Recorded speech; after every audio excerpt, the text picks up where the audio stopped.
नमस्कार, मैं हूं यशपाल सिंह। आप देख रहे हैं बीबी न्यूज़। खबरों को देखने के लिए बने रहिए मेरे साथ। मामला है मऊ जनपद के घोसी कोतवाली क्षेत्र का मिसरौली गांव का। यहां बुधराम यादव एक जन सेवा केंद्र चलाता है।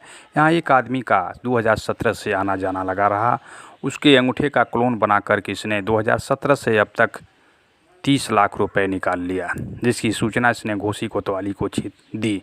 सूचना के बाद घोसी कोतवाल और स्वाट टीम प्रभारी DK चौधरी ने एक योजनाबद्ध तरीके से इसको गिरफ्तार किया। गिरफ्तार करने के बाद इसने पूछताछ के दौरान स्वीकार किया कि अमुक व्यक्ति के खाते से हमने 30 लाख रुपया निकाला था और उसी पैसे से हमने I-20 कार और बुलेट गाड़ी खरीदा था, जिसको पुलिस ने कब्जे में ले लिया। और इस प्रकार देखा जाए तो इसने 2017 से अब तक कई लोगों के खाते से 2000 की जगह 20,000 रुपया निकाला और 2000 दे करके 18,000 रुपया अपने पास रख लिया। अभी पूछताछ चल रही है, आगे देखिए कितने लोगों का खुलासा होता है। एप्लीकेशन मिला था, उसमें ये बताया गया कि एक व्यक्ति द्वारा 2017 से वो अपने अकाउंट में घर वालों के लिए पैसा डालता था और वो पैसा कभी उसके द्वारा निकाला नहीं। अभी जब वो लौटा है तो उसने अपना अकाउंट देखा तो उसके अकाउंट से सभी पैसे गए। तो इसके संबंध में उसने कंप्लेंट की थी। इसकी पूरी इंक्वायरी की गई तो ये पाया गया कि जो कॉमन सर्विस पॉइंट है उसका जो संचालक था, जिसका नाम है बुद्धिराम यादव, इसको गिरफ्तार भी किया है। इसके द्वारा समय समय पर एक फर्जी अंगूठा बना लिया था, जो कि इसके जो फिंगरप्रिंट उसके पास पहले से थे, उसको उसने एक जगह से एक अंगूठे के रूप में बनाकर उसका बार बार इस्तेमाल करते हुए 20-20 हज़ार के अमाउंट से लगभग पिछले 3 से 4 सालों में उसके पूरे उस अकाउंट से लगभग 15 लाख रुपए ट्रांसफ़र उसने कर लिए अपने अकाउंट में।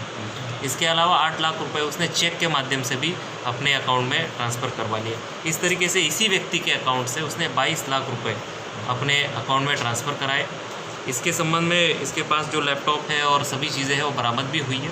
इसने अपने पूछताछ में बुद्धिराम यादव ने ये भी बताया कि इसके द्वारा जो पैसा ट्रांसफ़र कराया गया अवैध तरीके से, फर्जी तरीके से, फर्जी अंगूठा बना करके और चेक काट करके, उससे उसने एक Hyundai i10 गाड़ी भी ली है, I-20 गाड़ी भी ली है, एक बुलेट मोटरसाइकिल भी ली है। उसको भी पुलिस ने केस प्रॉपर्टी के रूप में अभी बरामद किया है। इसके अलावा जो अन्य पैसा है उसका उसने क्या इस्तेमाल किया उसके बारे में जानकारी की जा रही है और उसको भी एक केस प्रॉपर्टी के रूप में हम अटैच करेंगे, बरामद करेंगे। जब इस केस के संबंध में हमने क्षेत्र में बताया और इस व्यक्ति को गिरफ्तार किया तो इसके बाद और 12 लोगों ने भी एप्लीकेशन दिए हैं, जिनको भी ये शक है कि पिछले 1 से 2 सालों में उनके भी पैसे इसी तरीके से इस व्यक्ति द्वारा निकाले गए। जहाँ पर कहीं 2000 रुपये निकालने के लिए अंगूठा लगाया गया तो 2000 की जगह 20,000 रुपये इसने निकाल लिए और 2000 दे दिया, बाकी अपने पास रख लिए। या कहीं पर भी किसी का फिंगरप्रिंट उसके पास था तो उसने गलत तरीके से उसका निशान बनाते हुए, फिंगरप्रिंट झूठा बनाते हुए उसका इस्तेमाल करके फिर उससे लोगों के पैसे निकाले। तो बाकी जो लोगों के भी हमें अभी इस घटना के कल शाम को लोगों को पता चला है, तो लोगों ने जब हमें एप्लीकेशन दिया उनको भी हम जांच में सम्मिलित कर रहे हैं और इसके जो अन्य साथी है उनका भी पता करा रहे हैं कि इसमें और कौन व्यक्ति है जहाँ से उसने ये फिंगरप्रिंट बनाया था और किस किस का इसने सहयोग लिया है। इस व्यक्ति की बुद्धिराम यादव की गिरफ्तारी हुई है। इससे जो सामान उसने उपयोग किया है वो बरामद हुआ है और जो पैसे से इसने चीज़ें खरीदी है वो भी एक केस प्रॉपर्टी के रूप में बरामद हुई है। सर, कई साल की ये घटना हो चुकी है अब तक, क्या सिर्फ एक ही मामले खुलासा हुआ है या फिर कई मामलों इसमें? हमने जो घटना की जांच की थी वो एक मामले की थी, जो हमें एक प्रवीण है उनके द्वारा एप्लीकेशन दिया गया था, जो साइबर सेल इसकी जाँच कर रही थी और उनके अकाउंट से 2017 से अगस्त 2017 से लेके अभी 10 अक्टूबर अभी 2020 तक इन्होंने लगभग 14,83,879 रुपया ट्रांसफ़र करके अपने अकाउंट में लिया है। इसके अलावा लगभग 8 लाख रुपए चेक के माध्यम से अपने अकाउंट में लिया है और बिल्कुल ही फर्जी तरीके से, अवैध तरीके से उसको लिया है। अब इसका जब खुलासा पब्लिक को, क्षेत्रीय लोगों को पता चला तो उसी CHCP को जो इस्तेमाल करते थे लोग, ऐसे 10-12 लोगों ने और हमें इन्फॉर्मेशन दी है कि हमारे भी अकाउंट को चेक किया जाए। हमें भी आशंका है कि हमारे कहीं 20,000 रुपये, कहीं 50,000 रुपये, 70,000 रुपये इसने निकाल लिए। जनसेवा था क्या सर ये? हाँ सर, क्या कुछ बरामद हुआ है सर इनके पास? हाँ, क्या कुछ बरामद हुआ है इसके पास से एक Hyundai i-20 कार बरामद हुई है, जो कि इसके द्वारा बताया गया कि जो पैसे इसने अन्य लोगों के अकाउंट से फर्जी तरीके से ट्रांसफ़र कराए थे उससे ही खरीदी गई है। एक इससे बुलेट मोटरसाइकिल भी बरामद हुई है, जो भी उसने यही कहा कि वो भी इसी पैसे से ली गई है। एक लैपटॉप इससे बरामद हुआ है, थंब स्कैनर मशीन एक बरामद हुई है, प्रिंटर बरामद हुआ है, 50 ATM भी बरामद हुए हैं इससे।